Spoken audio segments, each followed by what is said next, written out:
7h32. Base militaire de Brest. Un site sous haute surveillance. À la lueur du petit jour, dans le plus grand secret, des hommes s'apprêtent à effectuer une mission particulièrement sensible. Un sous-marin part en patrouille. À son bord, la bombe atomique. Arme de destruction massive ou garante de paix universelle. Aujourd'hui, la dissuasion nucléaire ne cesse d'être remise en question. En France, une poignée d'hommes, tous volontaires, cachés au plus profond des abysses, se préparent à recevoir l'ordre de tir. Ma fonction principale, c'est officier missilier, c'est faire en sorte que si jamais le président de la République a envie de faire partir les 16 missiles, eh bien, que je prouve à tout instant que les 16 missiles sont capables de partir du bateau. On sait qu'un jour ou l'autre, on peut être amené, on est préparé pour ça, on est amené à tirer nos missiles. La seule chose que je pourrais à la rigueur penser, et je préfère pas, c'est j'espère qu'on n'aura pas un jour à tirer, c'est tout. Dans 5 minutes, briefing, opération au carré. Comme tout commandant de sous-marin nucléaire lanceur d'engins, si l'ordre était donné, j'aurais à mettre en œuvre la force de dissuasion telle qu'elle doit être mise en œuvre à partir d'un sous-marin. Et cette réponse, pour moi, est parfaitement claire.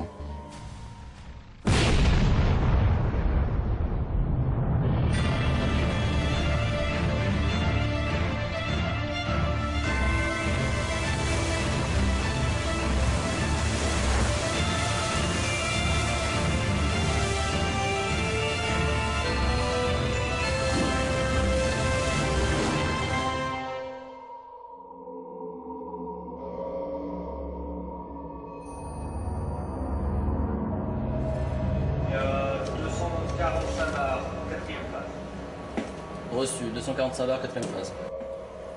EEC au bâtiment, rapprochement rapide, 1000 mètres. Alerte de 70 mètres, 70 mètres vide, machine à vent 4. Slacky, 500 mètres. 500 mètres, part de dire à 0, la part de dire à 0. Bâtiment, 800 mètres. Je fais le périscope de veille, je perds. Allez, on est réglé, machine avant 4. Du commandant, 150 mètres, machine avant 5.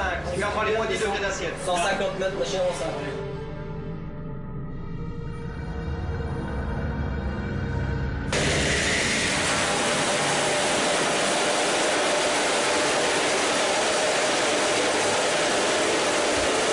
Le bâtiment n'est pas étanche, voie d'eau non isolable. HAD0, fermez les purges du gros avant. HAD0, fermez les purges des gros avant. Voie d'eau confirmée, tranche avant. Toute purge fermée.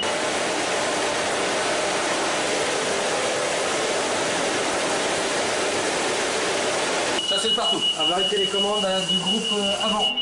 HAD0, chassé normal au groupe avant. HAD0, chassé en local, normal au groupe avant. Bien, vous gardez la manœuvre. Et si les jets sont en train de Entraînement physique et gestion du stress sont le lot quotidien de ces hommes qui ont choisi de mettre leur vie au service de la dissuasion. Ici, rien ne peut être laissé au hasard, car une fois au fond des mers, la moindre erreur peut s'avérer fatale. Ouais, donc à bord, hein, les gars, quand même, pensez à ça, c'est qu'à bord, ça peut arriver ça.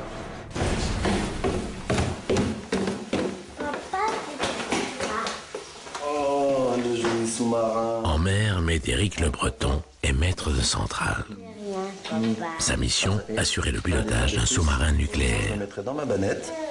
Sur Terre, c'est un père de famille comme les autres. Son devoir, élever le mieux possible ses enfants. Difficile de faire cohabiter ces deux responsabilités. Pour les hommes du sous-marin, le vigilant, la durée et l'importance des missions nécessitent souvent quelques sacrifices.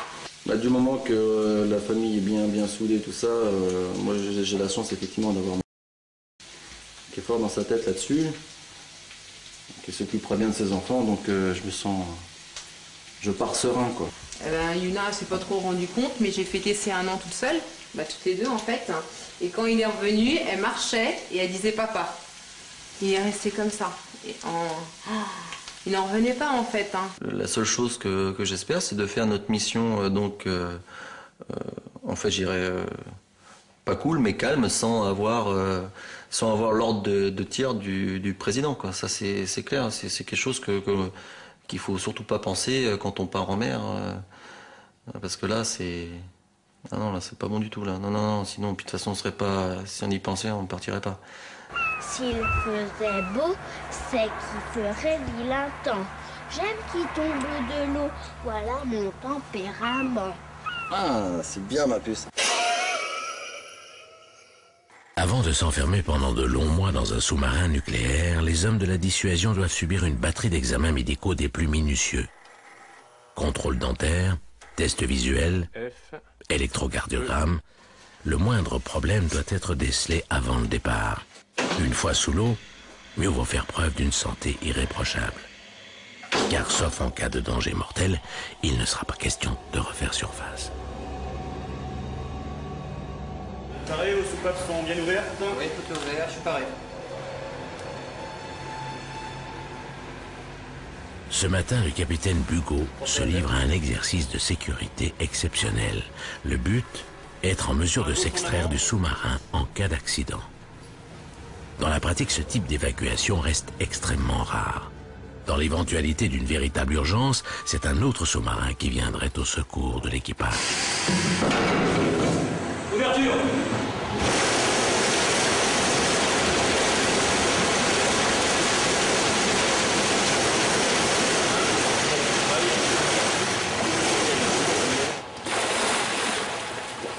La majorité des accidents sous-marins ont lieu sur ce qu'on appelle le plateau continental, donc à des immersions qui ne dépassent pas les 250 mètres.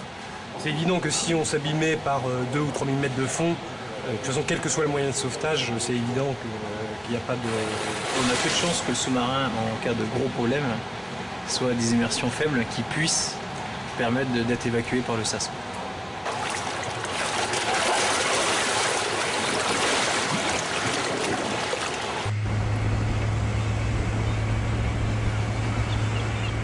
Benoît Bugeaud est le spécialiste des missiles nucléaires. En d'autres termes, c'est lui qui exécuterait le lancement des 16 missiles du sous-marin en cas d'ordre présidentiel.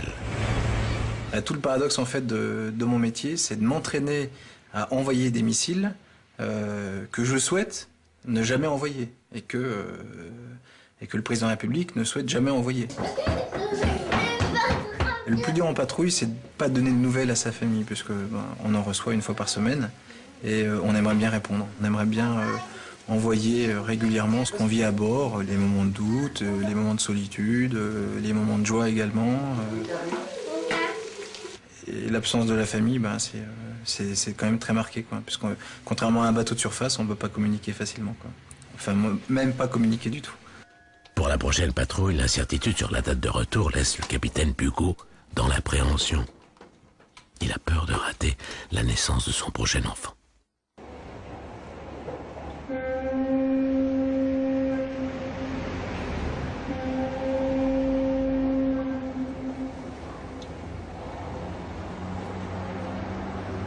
Surnommé le Pacha, le commandant Goualou se prépare à partir en mission. Ce n'est pas sans une émotion particulière. À 46 ans, c'est pour lui sa dernière patrouille opérationnelle. À la tête des 110 hommes de l'équipage, il est le seul à connaître la destination du vigilant. Messieurs, bonjour, asseyez-vous. La clé de la réussite de la mission de dissuasion repose sur le secret absolu concernant la position exacte des sous-marins nucléaires. Tout à la fois symbole de grandeur et symbole de maîtrise, la dissuasion nucléaire française tient sa performance à différents éléments principaux qui sont le savoir-faire et la maturité de notre pays dans ce domaine particulier. Cette force n'est pas à mettre entre toutes les mains, vous le savez comme moi, et la France en jugule l'horreur potentielle, sa sagesse, sa rigueur et son désir d'œuvrer au service de la non-prolifération et du non-détournement des matières nucléaires à des fins militaires ou terroristes.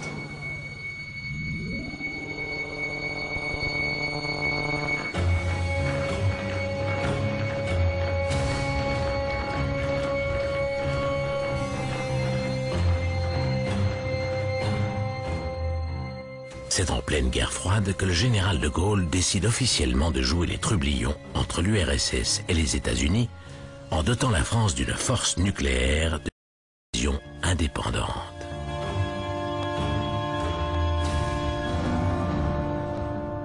L'accession de la France à la puissance atomique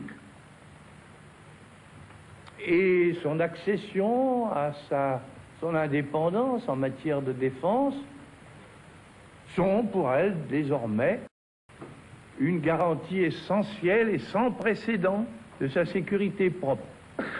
Du même coup, on verra et on voit déjà s'estomper le jeu constamment et gravement dangereux qui s'appelle la guerre froide, et qui donc pourrait le regretter.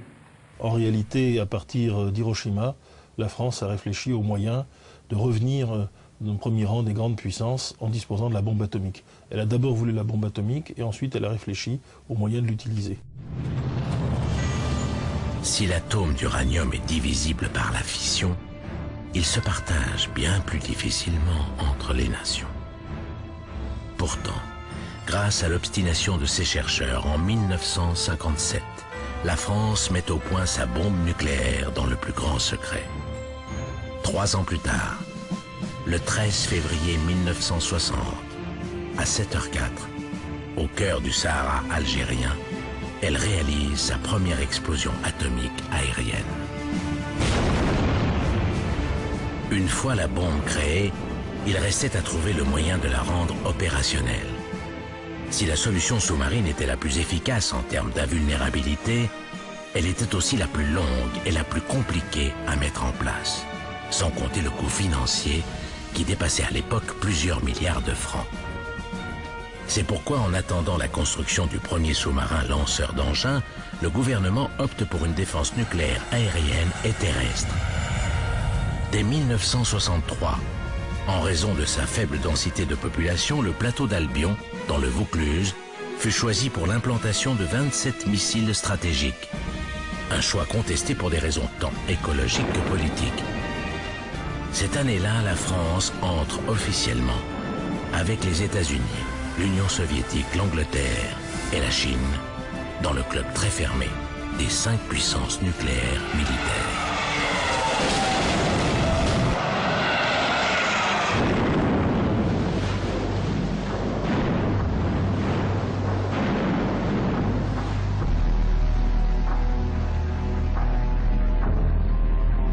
Les hommes, depuis plus d'une cinquantaine d'années, ont été capables, dans une escalade vertigineuse de la course aux armements, de l'invention des armements, non seulement d'être capables de se détruire eux-mêmes, l'un l'autre, de détruire des sociétés, de détruire des civilisations, et ensuite de détruire l'humanité et la planète tout entière.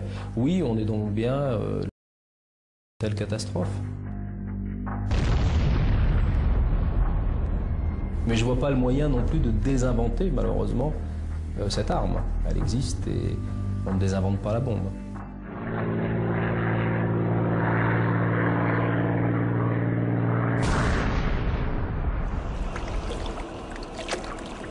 « 2h30 du matin, site de l'île Longue à proximité de Brest. Dans ce lieu tenu secret, se relaient en permanence les 4 sous-marins nucléaires de la flotte française. Régulièrement, de nombreuses associations pacifistes essaient de pénétrer sur ce site pour dénoncer le danger de la prolifération nucléaire. Dans cette pièce, à l'abri des regards, chaque valise bleue contient une tête nucléaire de capacité de destruction proche de 10 fois Hiroshima. Les 16 missiles chargés à bord du sous-marin en comptent 6, soit au total l'équivalent de 1000 fois Hiroshima. L'assemblage des missiles est une opération particulièrement délicate et dangereuse. Un à un, les étages des fusils sont finis.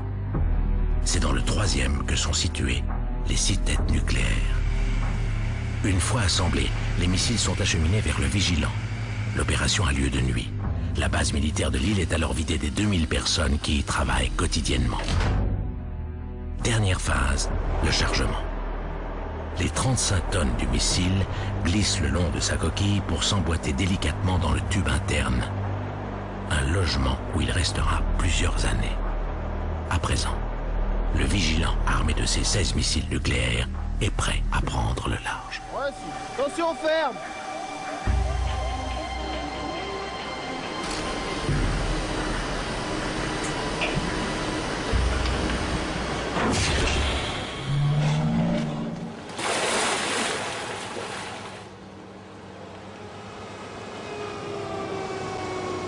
Si le sous-marin nucléaire et ses missiles sont opérationnels pour plusieurs années, les hommes, eux, ont d'autres besoins au quotidien. À bord, il n'existe qu'une seule entrée exiguë pour le chargement. 90 jours de vivres, 25 tonnes de nourriture. Les 110 hommes du Vigilant sont tous réquisitionnés pour l'occasion. Donc après, on a les 14aines, 70 jours de vivres qui sont répartis donc, en épicerie, donc à peu près 12 tonnes, congelés 5 tonnes, les frais 2 tonnes 5 et le vin 1 tonne. Donc ça fait un total de vivres de 24 tonnes à bord pour une valeur de 78 000 €. Concernant l'alcool, donc il y a un nouveau texte escadrille qui nous impose des normes qui sont beaucoup plus sévères en termes d'alcool. Donc on réduit en gros de 25% les consommations antérieures et qui nous demande en fait de prendre un certain nombre de dispositions pour que le personnel n'ait pas accès à tout moment à n'importe quel type d'alcool. Donc il faudrait qu'on en parle un petit peu.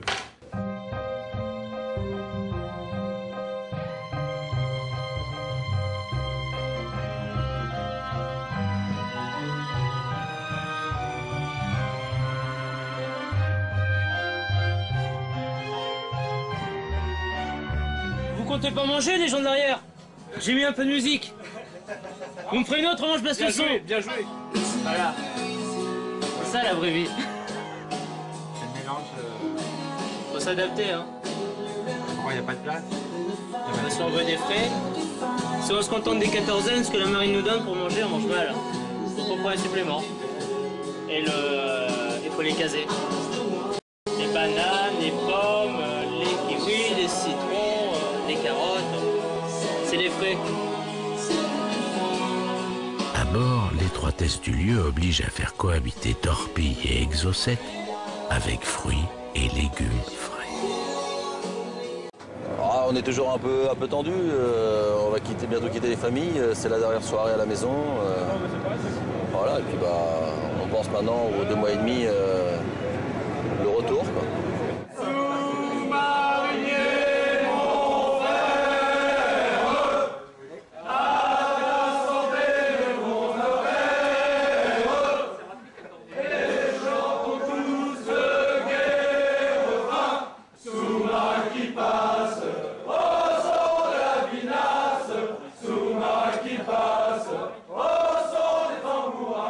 À quelques jours du départ, les hommes du Vigilant ont besoin de décompresser. Pendant plus de 2 mois, ils vont vivre et bruyant de leur nouvel environnement.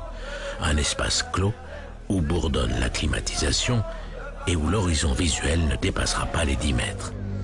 Une sortie dite d'aération permet de renforcer les liens à l'intérieur du groupe. C'est aussi l'occasion de profiter une dernière fois de la lumière du jour et de l'air pur de la côte bretonne. C'est un peu le grand bol d'air frais avant d'être enfermé dans la boîte. Donc on profite des derniers rayons de soleil avant le vrai hiver. Et puis après, on ira pour 2 mois, quoi.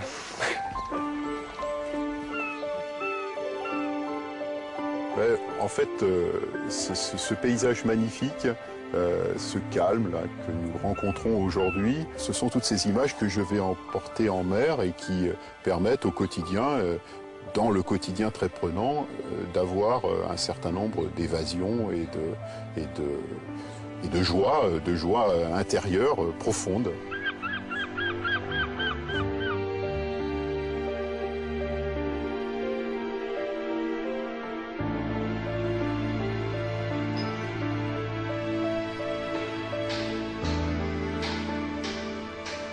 Avant de partir, comme tous les autres membres de l'équipage, Médéric Le Breton a le droit de faire rentrer sa famille au cœur du sous-marin le plus secret de France. Ça, c'est les portes des missiles. Tu vois ça? Les portes, elles s'ouvrent. Et c'est là que les missiles peuvent partir. L'occasion d'approcher l'arme terrible de la dissuasion nucléaire avant qu'elle ne s'engouffre sous les mers. Voilà, hop. Visite guidée dans les entrailles d'un monstre d'acier. Ouais, là, mais là, ça va. Ces échappées là, ça va. Ouais, on va y arriver là. Et là, t'as une douche, justement, la douche à côté de la chambre à papa. Et celle-ci doit être fermée aussi. Tu vois? Regarde. Regarde, là, t'as une douche. Et papa, il prendra sa douche ici. Ici. Et ma chambre, elle est là. Oui, que j'ai plutôt fait. Oui. Ah. Ah bah elle est bien la chambre à papa. Donc là, c'est la chambre à papa. Avec le lit à papa. Bon, bah là, il n'est pas fait, là, mais faut que je le fasse. Alors, tu vois, je prends ma petite clé magique.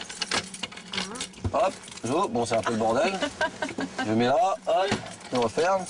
Tu veux aller dans mon lit? Oui. Et qui c'est que tu vas voir là-haut? Bah, monte, monte.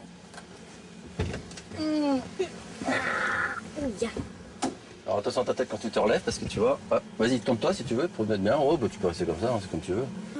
Ah, coquine. Capinaine, c'est moi. Sur le bord.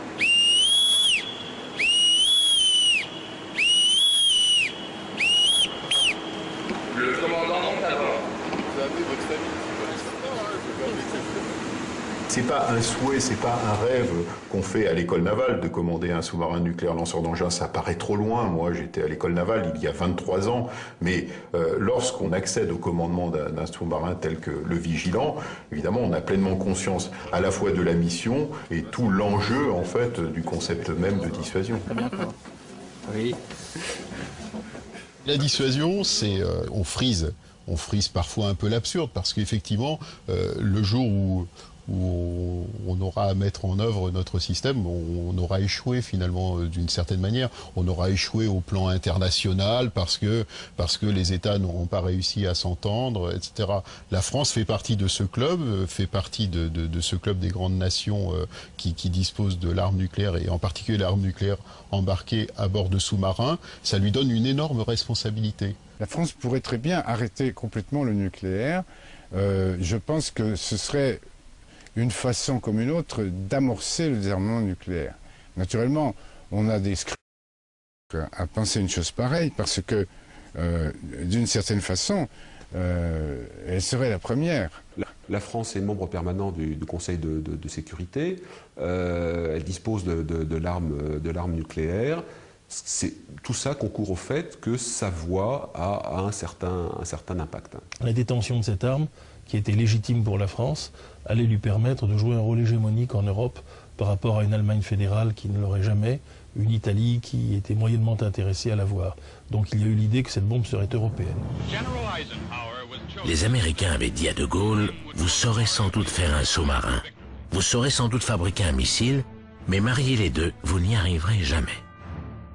Contrairement aux Anglais qui avaient passé un accord avec les États-Unis pour l'utilisation de leurs missiles, le général de Gaulle souhaitait pour la France une totale indépendance. À l'époque, de nombreuses voix contestaient ce choix offensif et coûteux. Le pari était risqué. Le système de lancement des missiles en immersion était complexe à mettre en place.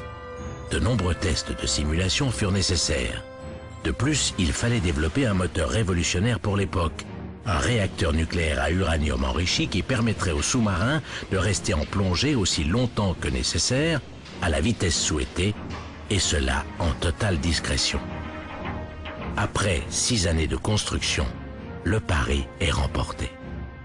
9 millions d'heures de travail et plus de 6000 personnes auront été nécessaires à la construction de ce monstre submersible, capable de déchaîner le feu nucléaire de ces 16 missiles stratégiques. Donc là, on est presque exactement au milieu du sous-marin. Donc on va se retrouver entre les deux soutes. 40 ans plus tard, comme le découvre la famille du capitaine Bugeaud, 16 missiles nucléaires sont toujours à bord du sous-marin. Donc ici, tu as une soute missile, d'accord? Il y en a une autre qui est exactement symétrique à l'avant. Donc là, on est dans la soute arrière missile. Dans cette soute-là, tu as donc 8 tubes. Donc chaque tube contient un missile, hein, donc tu as 8 missiles. Ça fait à peu près 2 mètres de diamètre, hein, le tube, pour un petit peu moins de diamètre qui le contient. C'est-à-dire que toute manip qu'on fait, elle doit répondre à une procédure qui est écrite. On ne peut pas déroger aux procédures. Il n'y a pas du tout la place au hasard avec la sûreté nucléaire. Puis surtout que c'est un système qui est propre, quoi. Être capable de mettre en œuvre la dissuasion, c'est quelque part être capable de protéger l'intérêt des Français, donc de sa famille, de ses proches, tout instant. Et donc j'ai vraiment vécu je vis une fierté et puis surtout un sentiment d'être plus qu'utile à la France. Descend et après c'est Papa qui descend avec Constance. Déjà, rien que de rentrer dans le sous-marin, moi, ça me fait toujours un petit frisson. Donc, c'est vrai que là, en plein milieu des gros tubes, c'est vrai que c'est impressionnant de se dire qu'à l'intérieur, il y a effectivement des missiles et qu'un jour, ça... Enfin, n'espérons pas, mais c'est vrai que ça donne un petit peu le crack, quoi, un peu le frisson, quoi. Donc là, on est au PC missile. Alors toi, il n'y a pas un gros bouton rouge, comme dans les films, mais il y a plein de petits boutons rouges. Ici, partout. Et puis ici.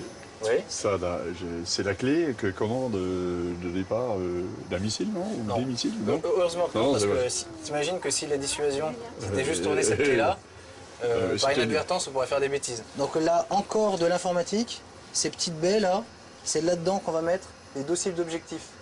Alors les dossiers d'objectifs, c'est quoi? Ce sont des gros disques qui contiennent en fait la trajectoire que l'on ne connaît pas des missiles s'il fallait les envoyer.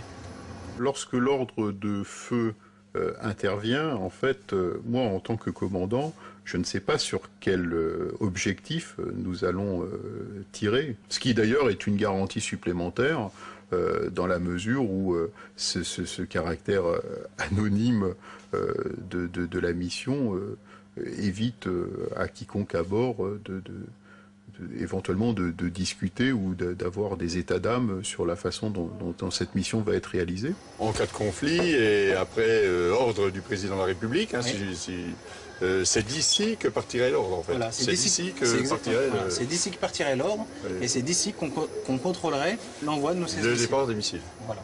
D'accord. On continue ma chérie. Tu viens tonton? Oui, allez, on est parti. Et l'eau, elle vient d'où exactement? De la mer?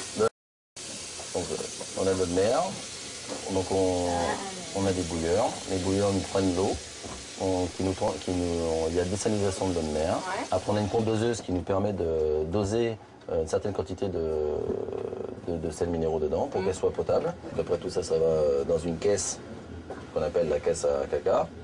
Et après, on a des pompes qui nous assèchent ces caisses-là et qui envoient tout ça à la mer. T'as vu, je fais ça encore. Oh là là là là.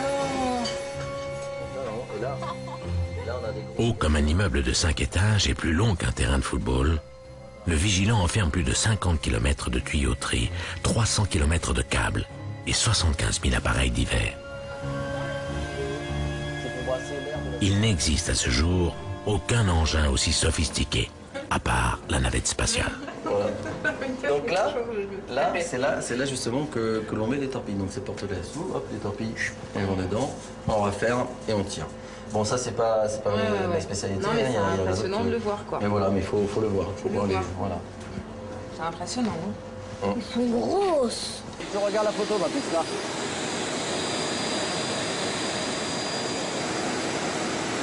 À jamais traîner sur ma table de chevet, celle-là.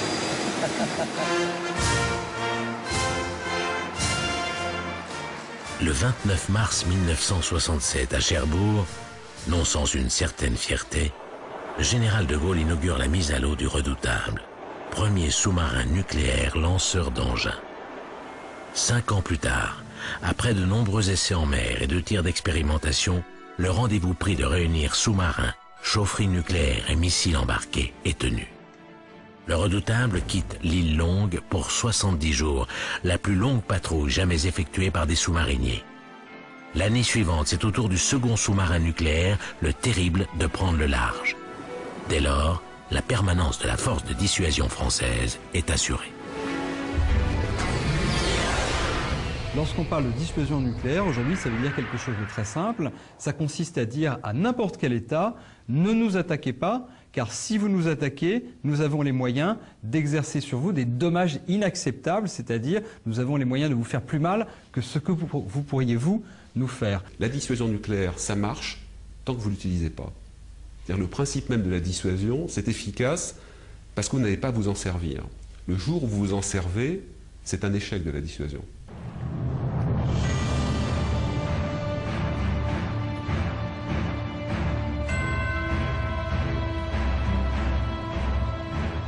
Jour J pour les hommes de la dissuasion. Jusqu'au dernier moment, une incertitude est maintenue sur le véritable jour du départ. Le secret est précieusement gardé afin d'éviter d'éventuelles actions terroristes.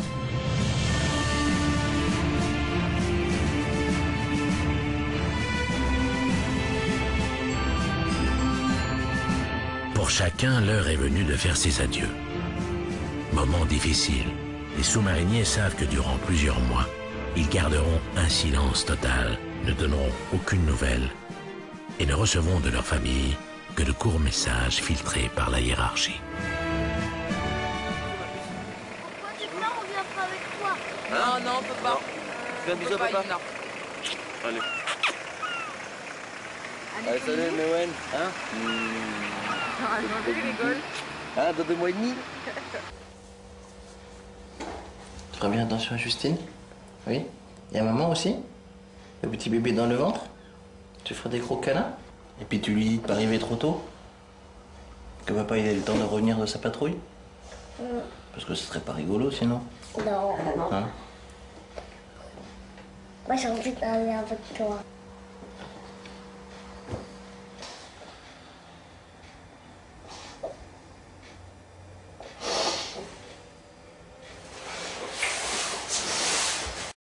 Je sais que quand je pars en patrouille, mon épouse aura toujours en mémoire l'accident mortel de son grand-père en sous-marin au large de Toulon. Je pense pas que ça sera omniprésent dans sa tête, mais je sais qu'au moins une fois pendant la patrouille, elle va malheureusement y penser, quoi.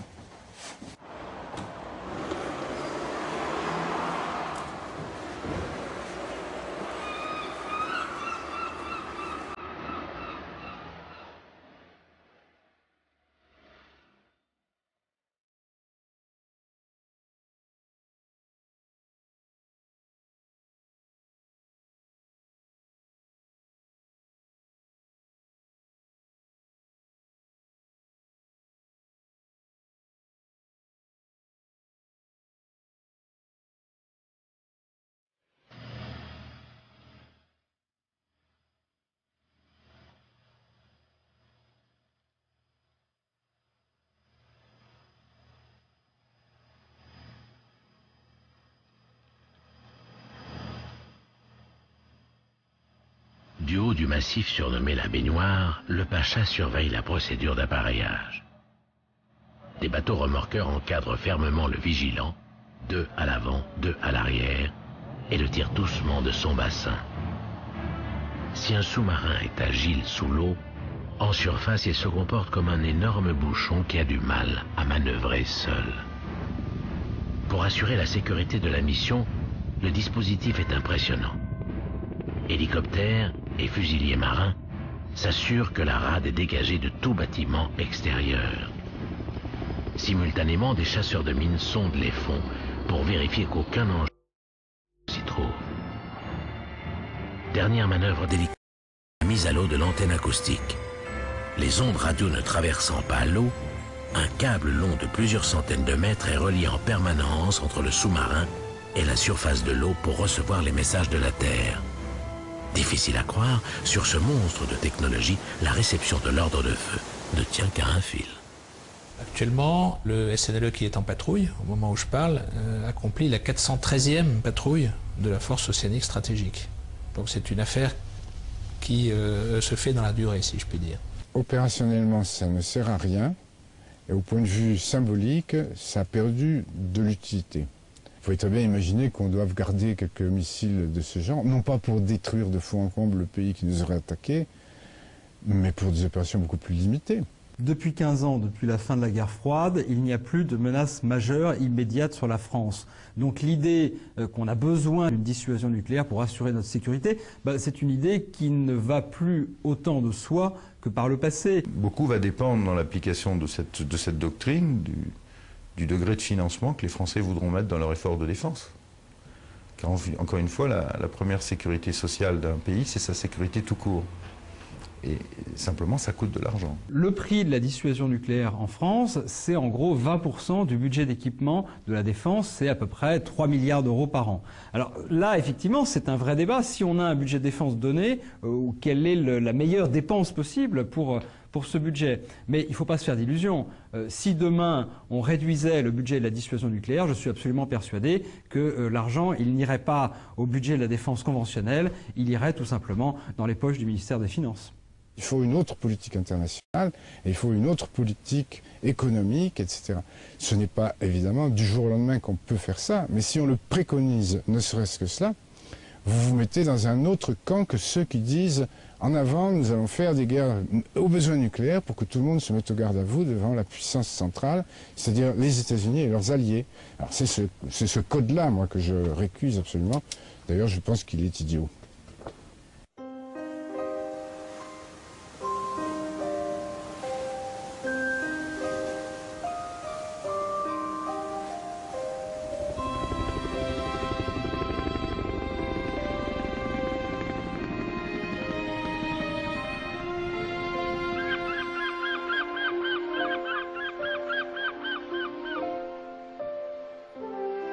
C'est toujours long, mais en même temps, les semaines passent vite avec 2 enfants très occupés. Bon, c'est sûr qu'il y a peut-être des moments de cafard qui peuvent arriver et tout ça, mais bon, faut pas y penser. On a des photos, on regarde les photos de la famille. Si j'ai pas une femme qui suit, moi je suis pas. Je serai pas dans les sous-marins, c'est clair, je partirai pas en mer, je resterai à terre.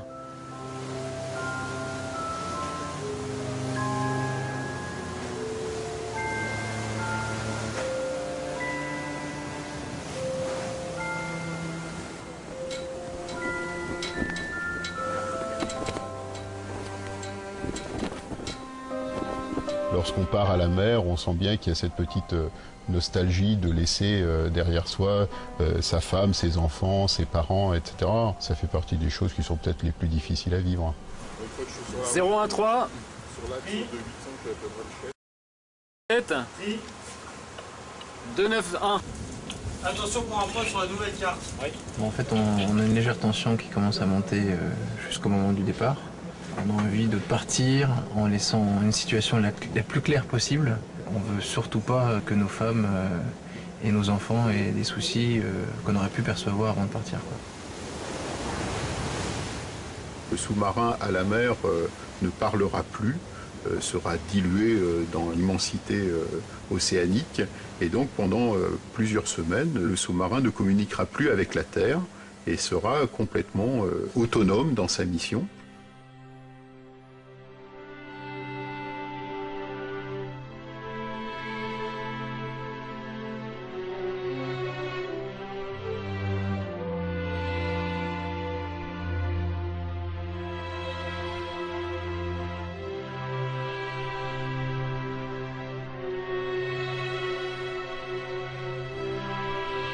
Lorsqu'on plonge, parce qu'on fait 12 heures de transit en surface, au moment où on plonge, on a une petite appréhension, on sait qu'on va pas remonter pour rien au monde, on remontera, donc on sait qu'on va pas rentrer vraiment avant 10 semaines. Quoi qu'il se passe, on rentrera pas avant 10 semaines.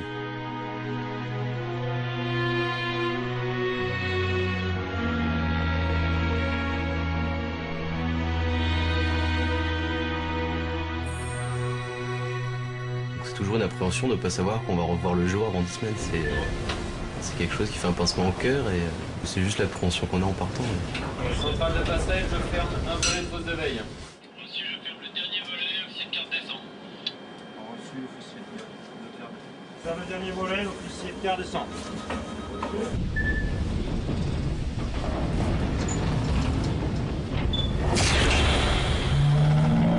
Bâtiment paré à plonger, vitesse 8 nœuds, les barres sont en mode secours. Début de plongée. Faites ouvrir en 10 secondes les purges des ballastes 1 et 2. Une fois l'ordre de plongée donné, les purges sont ouvertes. L'air s'échappe par le haut, poussé violemment par l'eau de mer qui s'engouffre dans les ballastes. Le vigilant prend alors l'allure d'une énorme baleine. L'aviso est entretenu à 5600 mètres. Lentement, il quitte le monde de l'air et de la lumière pour celui de l'obscurité et des grandes profondeurs. Un monde noir et silencieux qui sera le sien pendant de longs mois.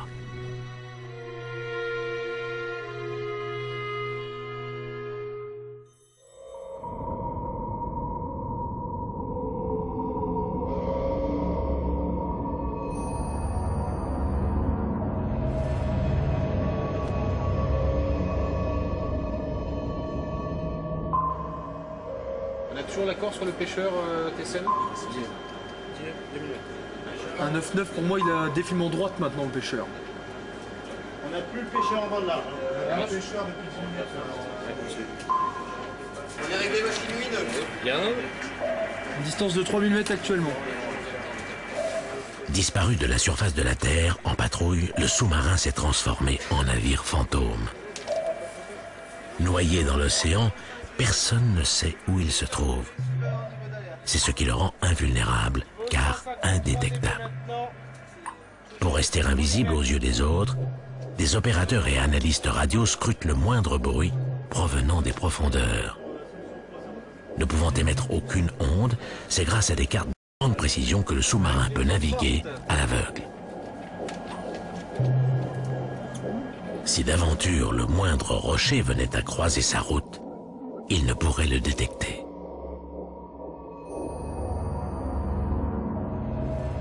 Ce qui fait la spécificité de la composante océanique, c'est-à-dire des SNLE, ce qui est leur qualité première, c'est leur invulnérabilité.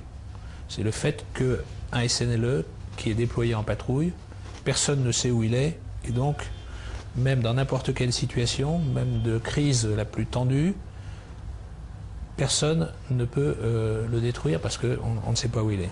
Même si les soviétiques avaient cherché à détruire nos moyens, même si les soviétiques avaient déjà frappé la France, parce qu'elle a mis une partie de sa capacité nucléaire sous l'eau, c'est-à-dire qu'elle est invulnérable, alors aurait eu la capacité de riposter, donc c'est ce qu'on appelle la frappe en second, contre l'adversaire. Tout ça ne tient que dans la mesure où l'indétectabilité des sous-marins perdure.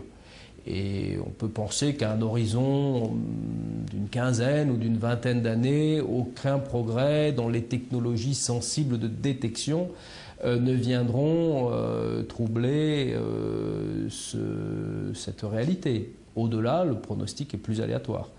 Et donc la question peut être posée un jour de la pertinence de maintenir ces sous-marins, dès lors que, étant détectables, ils pourraient être aussi frappés en premier et donc d'abord neutralisés.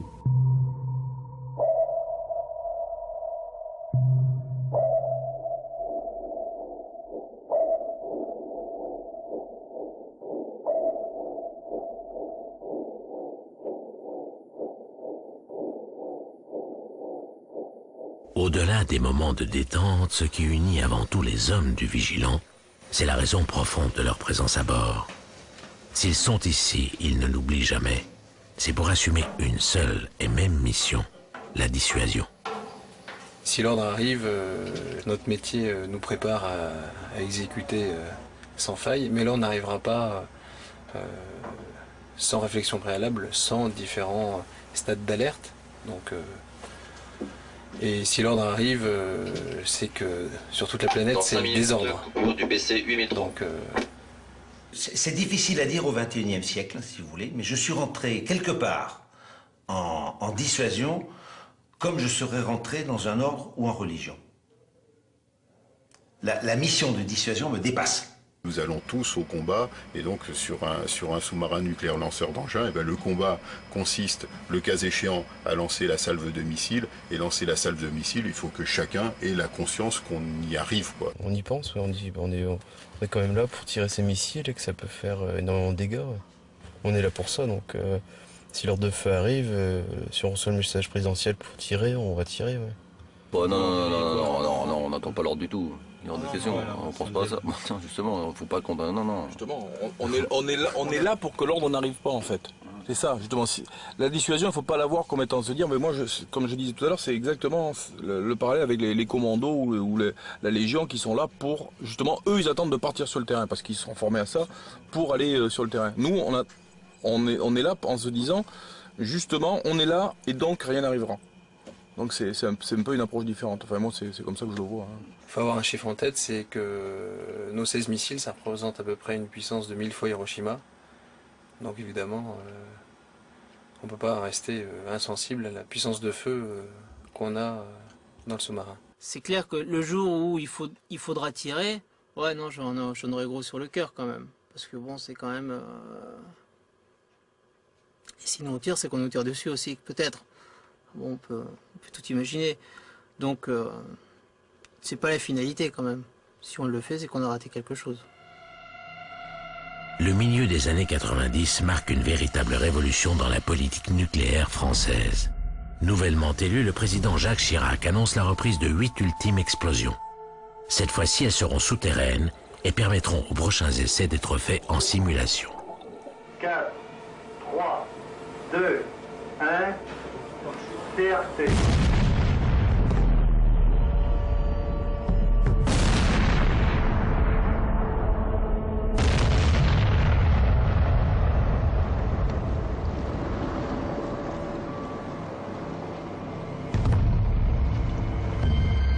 Sous la pression internationale, le programme est interrompu en janvier 1996 après le 6e essai en Polynésie. 2 ans plus tard, la France signe le traité d'interdiction complète et définitif des essais nucléaires. Quant au plateau d'Albion, après 35 ans de bons et loyaux services, ces 18 silos de missiles stratégiques seront entièrement désactivés. Aujourd'hui, la force de dissuasion nucléaire française ne repose plus que sur 2 composantes. Une force de frappe aérienne pour des opérations ponctuelles et une force stratégique océanique composée de 4 SNLE, sous-marins nucléaires lanceurs d'engins, qui se relaient en permanence, prêts à faire feu n'importe où et à n'importe quel moment. Relève de quart, 3 quarts de quart, première relève. Les relèves s'effectueront de 10 minutes en 10 minutes. Deuxième service Paris en cafétéria et au carré, bon appétit.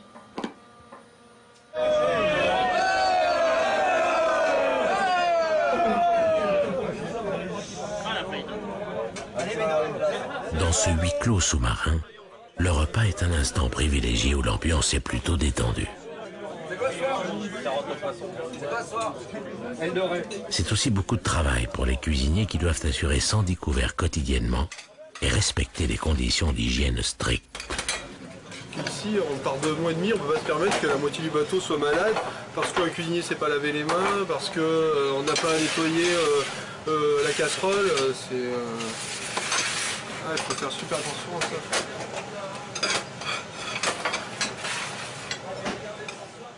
Un sous-marin, c'est comme un petit village avec ses habitudes, ses règles, ses métiers. On en recense plus d'une 50aine à bord, maître d'hôtel, plombier, dentiste, boulanger, cuisinier, électricien.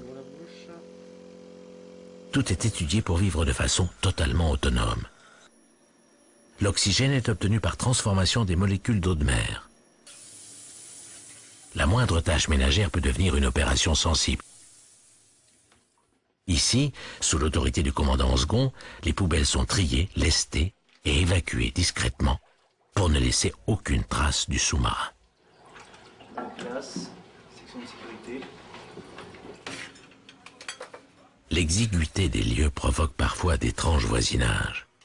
À seulement quelques mètres de la cuisine, l'odeur des fourneaux n'empêche pas d'autres sous-mariniers de se livrer, imperturbables, à un exercice de lancement de torpille. Je comprends, tube 2, attention pour lancer. Magnifique. Attention pour lancer, tube 2. Ouvre la porte avant du tube 2. On ouvre la porte avant du 2. Équilibrage. Équilibré.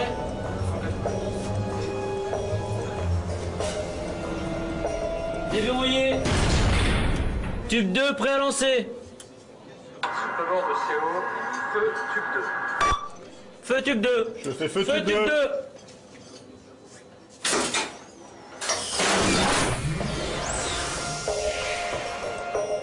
Le commandant est servi. Et Michel dit vive le commandant. Vive le commandant. Si les officiers à l'étage supérieur ont droit à un service plus élégant, le menu en revanche est le même pour tout le monde. Qu'on soit commandant ou simple matelot, on déguste les mêmes plats à bord du Vigilant. C'est quand même important. Hein. Allez, on l'encourage. Quand la patrouille accueille un petit nouveau, il n'échappe pas au rituel d'usage des sous-mariniers. Avaler cul sec un grand bol d'eau de mer. Je bois bien en fait, hein. Allez, bienvenue parmi nous. Allez, on l'applaudit.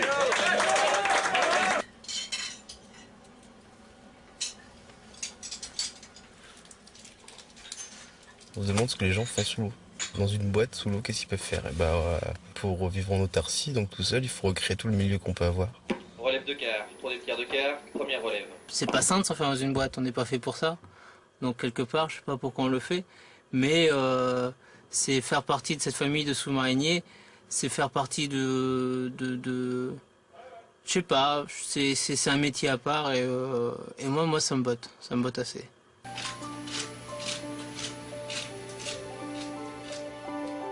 Immersion 90 mètres, ronde d'étanchéité.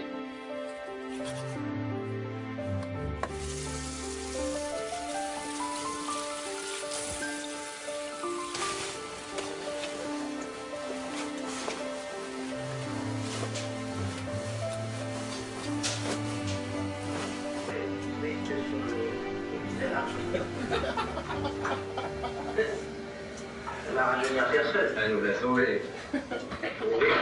Voilà. Tiens, vous avez sorti le métriage. Connaître. C'est du brutal. J'ai planqué les motifs de tranchée. Vous voyez qu'on a la puissance de feu d'un croiseur et des flingues de concours. Si ces messieurs veulent bien me les confier, nous venons déjà de frôler l'incident.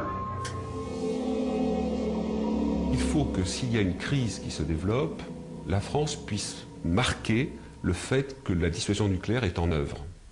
Mais en même temps, ce marquage ne doit pas consister à détruire, encore une fois, toute une ville. Donc il faut arriver à trouver un moyen terme entre cette volonté de dire à l'autre, là vous avez franchi la ligne jaune, et en même temps ne pas rayer de la carte ce pays, parce qu'il y a ce problème des populations civiles, quand même un problème moral. Et donc pour faire ce marquage, vous avez plusieurs possibilités. Par exemple, ça peut être un tir d'un missile dans le désert, et donc vous envoyez en quelque sorte un ultime avertissement aux dirigeants de ce pays en disant « Arrêtez-vous avant qu'il soit trop tard, nous avons marqué notre détermination, la dissuasion nucléaire française est en œuvre ». Vous avez une autre possibilité qui est le fait de faire exploser un tir nucléaire en altitude, ce qui provoque une impulsion électromagnétique qui va détruire tous les systèmes de transmission, tous les systèmes informatiques, de téléphonie du pays. Ça va véritablement le paralyser. Je crois que ce qu'il faut comprendre, c'est le fait qu'on est sorti d'une ère préhistorique, entre guillemets, même si ces armements sont extrêmement sophistiqués, mais où on était dans des grandes masses, dans des grands affrontements. Aujourd'hui, c'est beaucoup plus fin, et la dissuasion nucléaire essaye de s'adapter à ce type de menace, sans basculer, c'est un point qui est important, dans l'arme d'emploi. Au poste de combat, rendre compte de l'appel au poste de combat. 2h30 du matin, quelque part sous l'océan. Zone milieu complète au poste de combat. L'alerte vient d'être donnée. 4 minutes. Zone avant intérieure complète au poste de combat. Reçu de zone milieu. Bâtiment complet au poste de combat. À tous officiers de tir, initialisation du système d'armes. Pour un LF sur tous les ensembles seront mis en œuvre. Une fois par semaine, les hommes du Vigilant exécutent un exercice fondamental, le lancement, heureusement fictif, de ces 16 missiles nucléaires.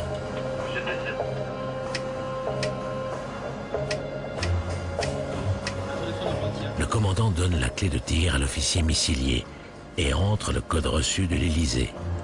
À l'autre bout du bateau, simultanément, le commandant en second accomplit les mêmes gestes sur un pupitre analogue. Seule la concordance de toutes ces données enlèvera les sécurités missiles. Cette procédure permet d'éviter tout lancement accidentel ou non voulu par le président. Capitaine? Oui, tube pressurisé. Bien. Voici tir de PCM, tube pressurisé.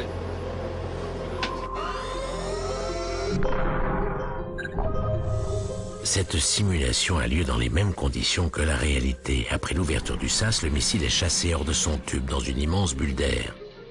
Après avoir rejoint la surface, il atteint une vitesse supersonique pour traverser l'atmosphère. Le premier étage se détache et le missile continue son vol dans le vide spatial. Le second étage se décroche.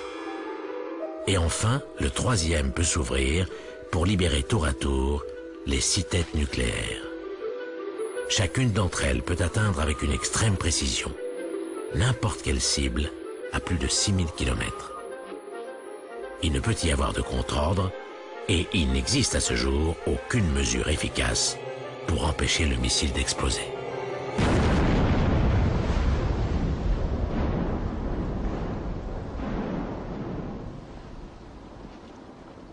Dans un scénario extrême où un ordre de tir devrait être donné, ce qu'il faut retenir, c'est que cet ordre de tir, il passe directement du président de la République, qui est celui qui détient la capacité de déclencher le tir, jusqu'au commandant du SNLE, sans intermédiaire. François Mitterrand, qui s'était rallié au concept de dissuasion nucléaire, avait une formule très forte en disant « la dissuasion nucléaire, c'est moi ».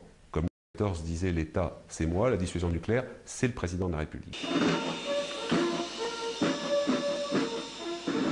Janvier 2006. De nouveaux pays menacent de s'équiper de l'arme nucléaire. Le contexte international est tendu.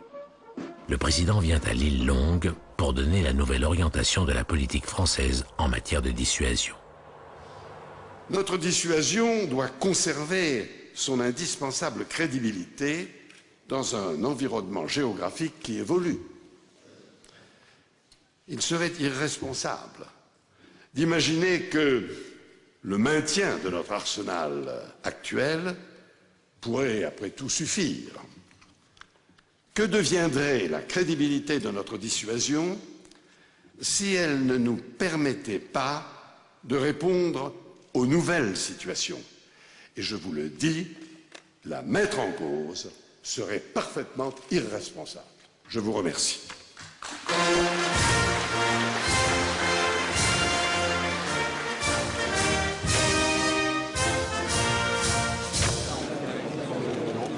Je vous félicite les uns et les autres parce qu'effectivement tous les échos que j'ai font part de très bonnes améliorations.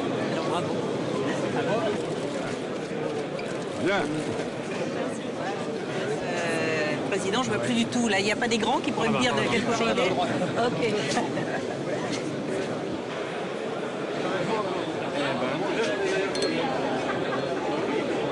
Bon, notre patrouille, hein. La patrouille, hein. Allez, à la note, sans alcool, hein. Pour la France. Pour la France. À cette consigne. J'ai expliqué à mon gamin hier soir, c'est quoi ton boulot, papa? Et je fais, bah c'est de la dissuasion. Enfin, moi, c'est pas moi. Mais je lui dis, c'est comme à l'école. S'il y en a un qui t'embête, tu fais, tu vois, ça c'est mon grand frère. Si toi tu me donnes un coup de pied, démonte la gueule. C'est ça la dissuasion. Voilà. Sur le bord!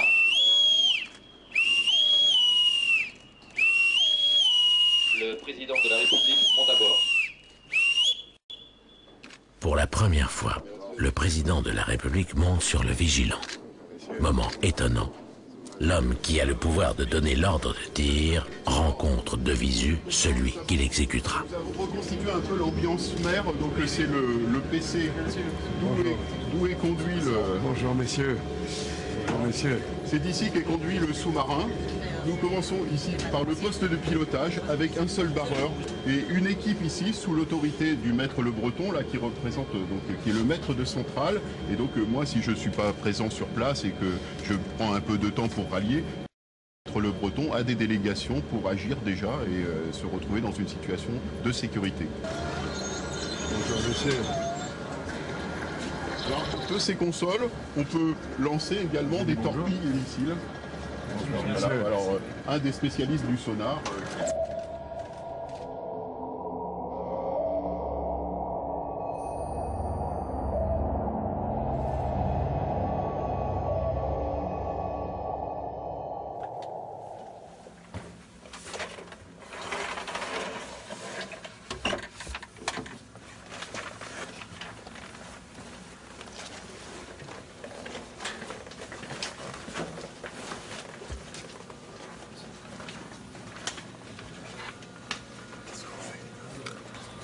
Je fais les réveils.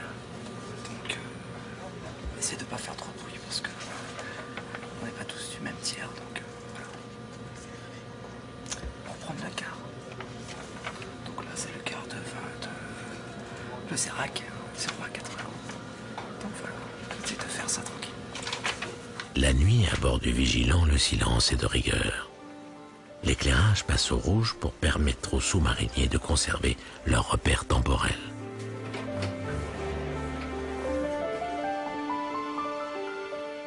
En général, la durée d'une patrouille est limitée à 70 jours. Au-delà, on considère que la promiscuité et les rapports humains en huis clos risquent de poser un problème pour la réussite de la mission. Des fois, on se réveille le matin et puis on se dit si là j'étais magicien, d'un coup de baguette magique, je me retrouve à la maison avec ma famille. Ben non, la mission, il faut assurer jusqu'à la fin de la patrouille. C'est en fait, c'est là qui m'a fait comprendre que c'était terminé pour moi. Fini. Ah ouais. Ras-le-bol. Comme ça. Ouais, le moment de déprime, c'est quand on a des habitudes extérieures, par exemple tous les samedis, on a l'habitude de se retrouver avec des amis, ou on a l'habitude d'être ensemble à partir de 18h tous les samedis soirs. Quand il arrive samedi soir, quand on est samedi soir à 18h, si je suis tout seul ici, je regarde c'est un petit moment de, c'est un petit moment de blues. Ouais. Les 15 premiers jours, tout le monde essaye de prendre un peu ses marques. Après, tu as la routine qui s'installe. Après, tu as le syndrome où, au bout de 40 ou 50 jours où les gens sont un peu fébriles. Psychologiquement, c'est une barrière psychologique. Ça commence à être long. Et c'est là où on fait un peu la mi-patrouille. Donc on fait un peu le repas de cabane.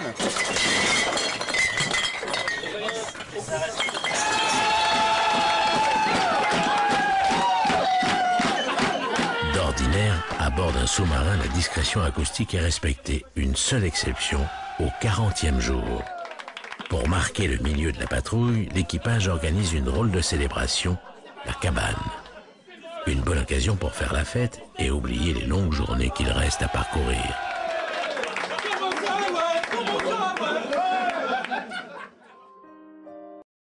Bébé, tout va bien. Risque. Toujours césarienne. Si durant 70 jours les sous-mariniers n'ont aucun moyen d'entrer en contact avec le monde extérieur, heureusement ils peuvent recevoir une fois par semaine des familigrammes. Filtrés par la hiérarchie, ces messages de 40 mots maximum permettent aux familles de faire parvenir à bord des nouvelles qui, par définition, seront forcément bonnes. BRCF, bonjour. Oui, bonjour. Je vous téléphone pour le Family, pour le lieutenant de vaisseau Benoît Bugot, qui est sur le Vigilant Rouge. Oui, je vous écoute.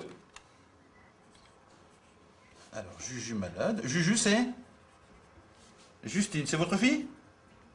D'accord, très bien. C'est pas grave au moins. La réussite de la mission de dissuasion passe par la tranquillité du commandant. Et la tranquillité du commandant n'est gagnée qu'au travers de la tranquillité de son équipage. L'équipage part à la mer pendant 70 jours et il sait qu'il n'aura aucun souci. Les soucis qui peuvent être les siens sont ceux de la famille. Il faut donc qu'il soit sûr qu'à tout moment, quelqu'un à terre sera capable de s'occuper de sa famille. Et c'est un peu le métier de l'escadrille que d'être à l'écoute des familles, au travers de contacts téléphoniques, au travers d'échanges, au travers de la rédaction des familles ou de l'envoi des familles, être capable de détecter ce qui va ou ce qui ne va pas et garantir au matelot que sa famille sera soutenue pendant tout ce temps-là. Voilà, on est complet maintenant. Ok. Le dernier qui nous manquait. Y a pas de problème? Non. Attends, 30 secondes. Malade, Juju, ok. 8 mois et demi, ok, toujours. Risque toujours césarienne? Ouais. Mais, elle est au courant? Oui, il est au courant, ouais. Il est au courant? C'est dans les événements familiaux, ouais. T'es sûr? Ouais, absolument, j'ai vérifié dans le cahier, ouais. Ouais, bah, à mon avis, ça passera pas, hein. Non?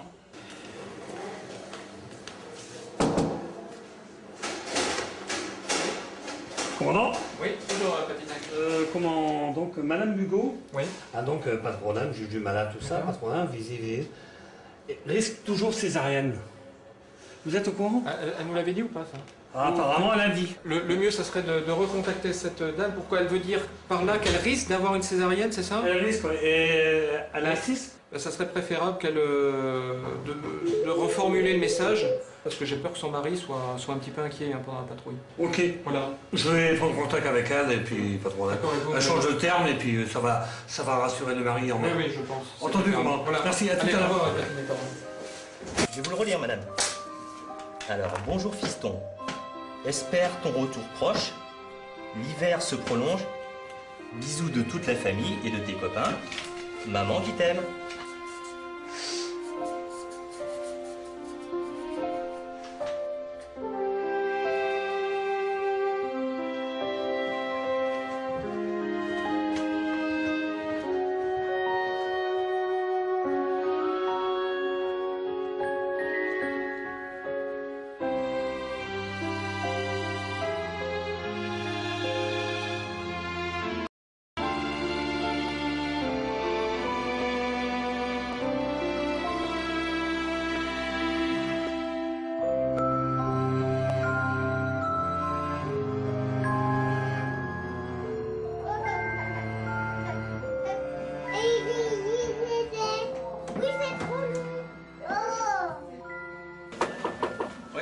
Commandant, les familles.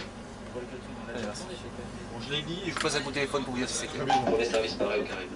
Avant d'être distribué à l'équipage, le contenu des familligrammes est une dernière fois vérifié par le commandant en second.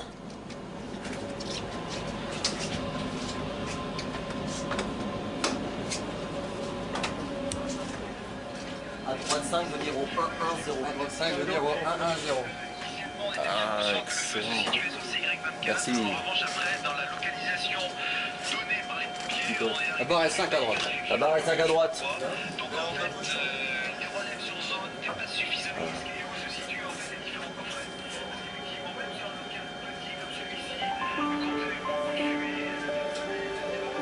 Ça va, tout se passe bien. Que des bonnes nouvelles.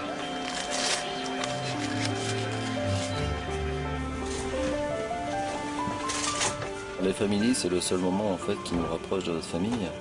Il y en a, ils se le font envoyer qu'occasionnellement. Bon, bah, moi, c'est régulièrement, donc je l'aurai au moins une fois par semaine. C'est un moment, oui, que j'attends avec impatience. C'est sûr, s'il y a un décès quelconque, on ne le saura pas. Bon. Mais ça, on n'y pense pas trop. Faut pas y penser.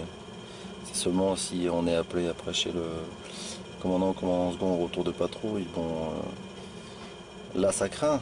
Mais faut pas y penser, sinon on pourrait pas faire le sous-marinier.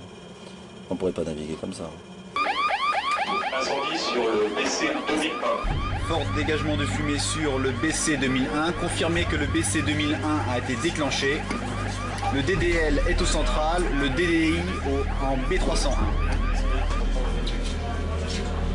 Danger, rayonnement, contamination en zone arrière. L'équipe d'intervention rallie D310. Tout le personnel en zone avant et zone milieu se tient paré, accablé son masque à air respirable. Est-ce que la caméra thermique elle est descendue, Michou? Sur un site aussi sensible qu'un sous-marin, les risques d'incendie sont toujours très élevés. Dans l'étroitesse des lieux, faire face à ce type d'imprévu est particulièrement complexe et demande beaucoup de dextérité. Pour exercice, disposez de l'air respirable dans tout le bord. Pour exercice, un blessé bloqué au niveau de la FF tribord.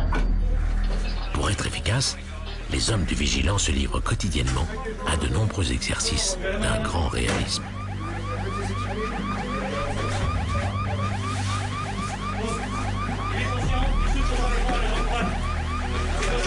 Ça concerne juste suspicion de fracture du membrane. Levez. On n'est pas à l'abri d'un accident, que ce soit dentaire, infectieux, une chute, etc. On est tout seul et on doit savoir tout faire.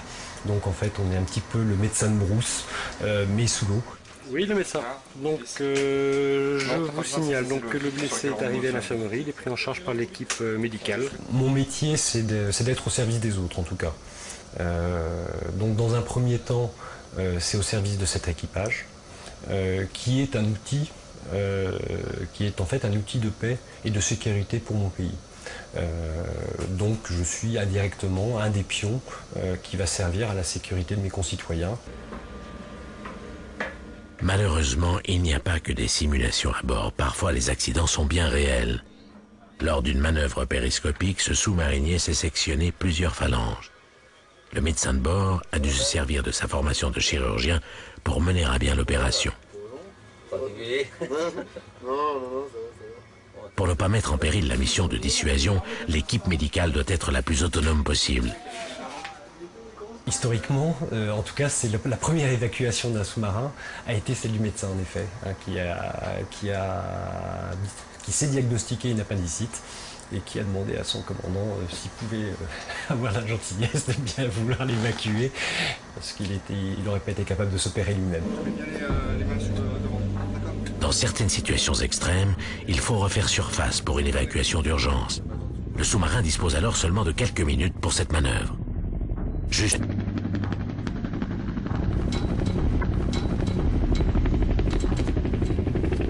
Je ne sais rien, donc je ne sais pas ce qui se passe. On s'imagine n'importe quoi, donc j'y pense tout le temps et puis je me dis, faut pas penser à ça, faut pas voir le pire, faut pas... Il m'a promis de revenir, donc bon, voilà quoi. Faut pas non plus psychoter là-dessus, parce qu'autrement on fait plus rien et puis on n'avance pas. Donc. L'inquiétude, oui, reste toujours présente, même si faut pas que j'y pense du matin au soir, parce que sinon je m'en sortirais plus, je ferais plus ma vie. Mais il y a toujours une inquiétude, oui, qui rentre pas. Ma grand-mère maternelle a été veuve à 30 ans, parce que mon grand-père était commandant d'un sous-marin. Il a disparu au large de Toulon. Ils n'avaient plus du tout signe de vie. Et donc la seule chose qu'ils ont pu, en faisant des recherches, ils ont pu voir une plaque d'huile au-dessus de la surface, mais c'est tout.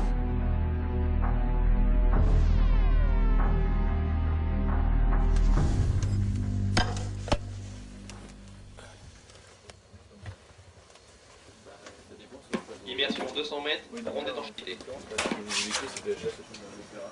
En dehors de la mise en œuvre de ces missiles nucléaires à bord du Vigilant, le capitaine Bugeaud est chargé d'une autre fonction quelque peu inattendue.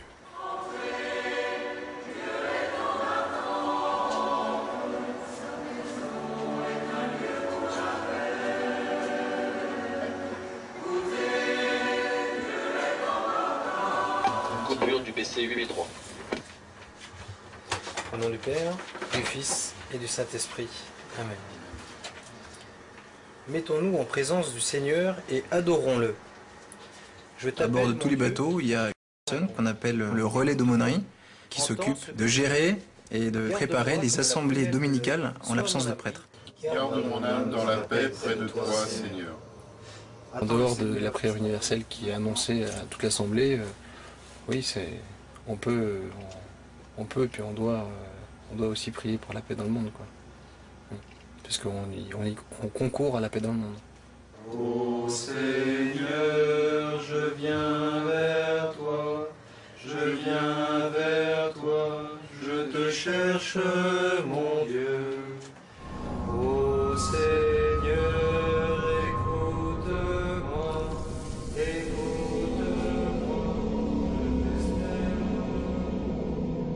Pendant très longtemps, pendant la guerre froide, plus on risquait de perdre des millions d'innocents, de civils innocents, plus on était supposé dissuader parce que la certitude de la punition serait automatique. C'était le dogme français. Est-ce que ça, c'est encore valable à l'âge de la prolifération et à l'âge du terrorisme? Sachant que ces proliférateurs ou ces terroristes ne voudront précisément que tuer les populations civiles, puisque leur but c'est de terroriser justement. Ce devrait être un excellent moment pour parler de dénucléarisation. Et si on n'en parle pas, c'est parce qu'on fait des amalgames entre la terreur que peut provoquer l'existence de réseaux terroristes islamistes et puis la terreur nucléaire. Mais évidemment, avec une terreur nucléaire, on ne va pas pouvoir combattre les réseaux islamistes. Clairement, la dissuasion nucléaire ne fonctionne pas vis-à-vis d'Al-Qaïda. Dans sa grotte, s'il est dans une grotte, c'est un peu la métaphore qu'on utilise, il se moque totalement de la dissuasion nucléaire française, des armes nucléaires américaines. Bon, il n'est pas atteignable et on ne peut pas le dissuader parce qu'il a un mode d'action indirect, oblique, intérieur. Donc on est dans une autre ère, une autre époque de la dissuasion, plus compliquée, plus redoutable.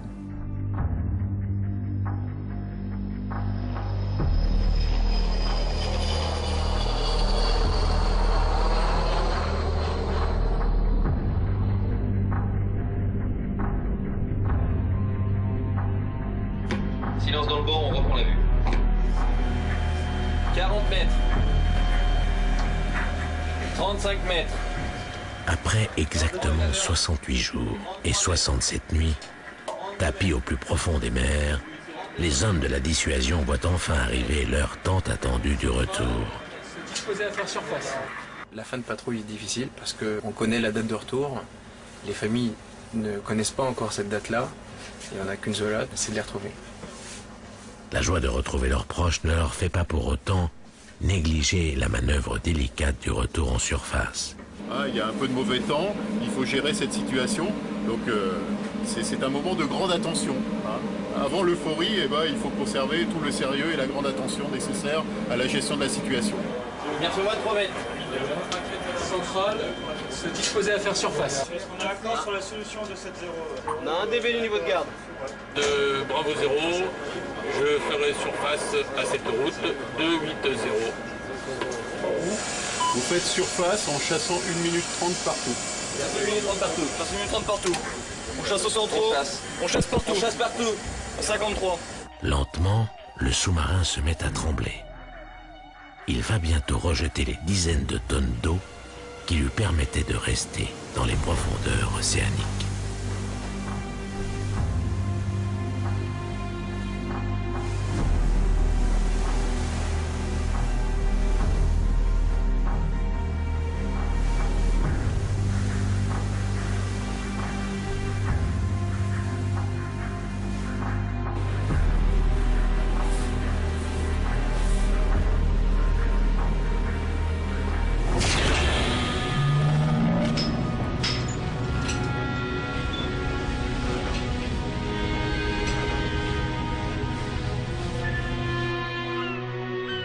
Lorsqu'on rentre de patrouille et qu'on ouvre la première fois le panneau, en fait, on a un sentiment d'ivresse.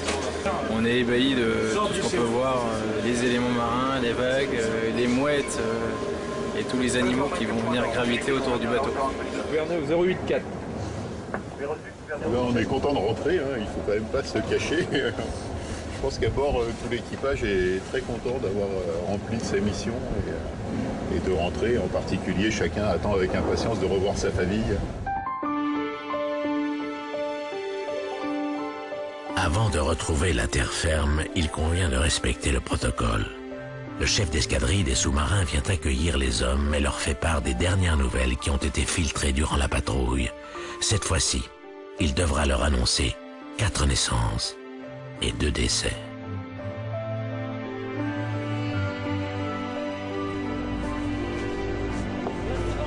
Salut messieurs.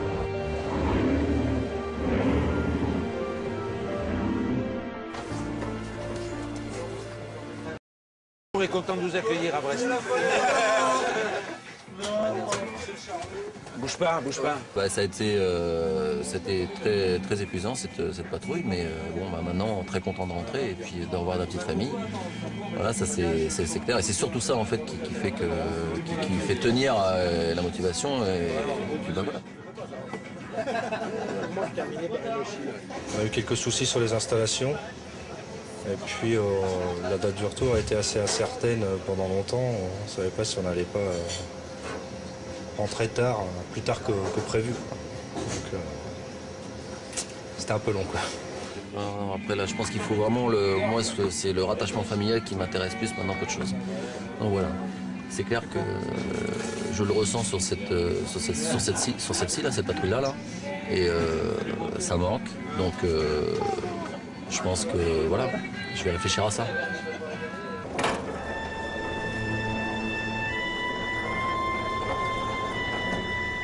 Assisté par les bateaux pousseurs, le vigilant peut enfin rentrer au port d'attache de l'île Longue.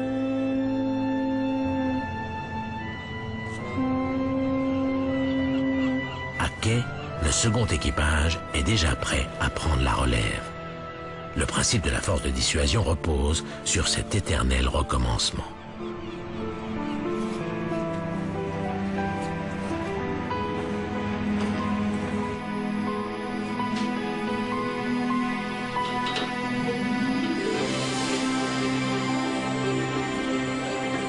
Un à un, les hommes sont autorisés à monter sur le panneau supérieur. On s'enivre d'air pur et de lumière. On fume sa première cigarette. La première station, ça fait bizarre, c'est avec le vent, le soleil, on voit notre équipage, on est dehors. Ça fait longtemps qu'on n'a pas eu des sensations comme ça. Petit à petit, les liens avec le monde extérieur se renouent et la vie reprend son cours normal.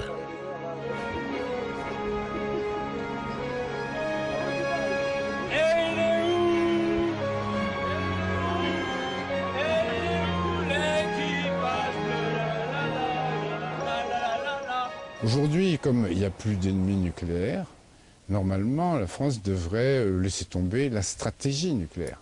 Elle pourrait peut-être garder quelques bombes nucléaires dans un coin pour si jamais ça se représente. Mais sa pensée stratégique n'est pas de conquérir le monde. Si vous aviez une garantie que, en désarmant, vous améliorerez la sécurité du monde, vous serez le premier désarmeur.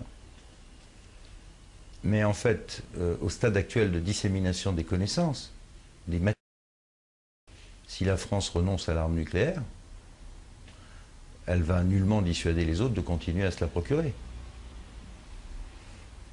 Et là, un nouveau venu avec une petite quantité d'armes nucléaires deviendra une superpuissance par rapport à nous et par rapport aux Européens, qui deviendraient, eux, dénucléarisés. Non, je crains fort, malheureusement, que la fin de la guerre froide, ça je l'ai écrit il y a longtemps, la fin de la guerre froide n'est pas la fin de l'ère nucléaire. C'est assez terrible à dire, d'ailleurs, parce que c'est une arme terrible. Mais en même temps, l'Europe a connu au XIXe siècle et au XXe siècle énormément de conflits. Et la dissuasion nucléaire a fonctionné et a évité qu'il y ait un affrontement entre l'OTAN et le pacte de Varsovie. Donc malheureusement, ce début de siècle, je crains que la dissuasion nucléaire ait encore de beaux jours devant elle.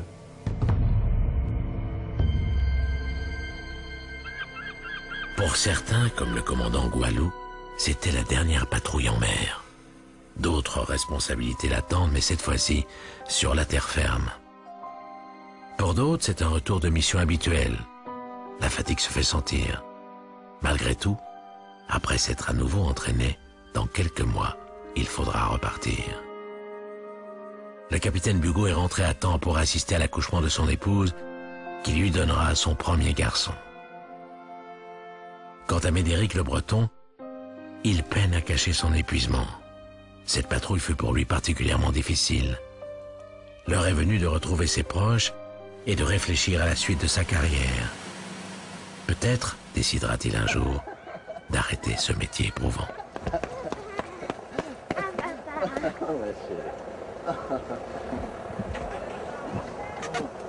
Oh, t'as grandi, t'es toute belle comme ça. Oh. Ça va? Ça va.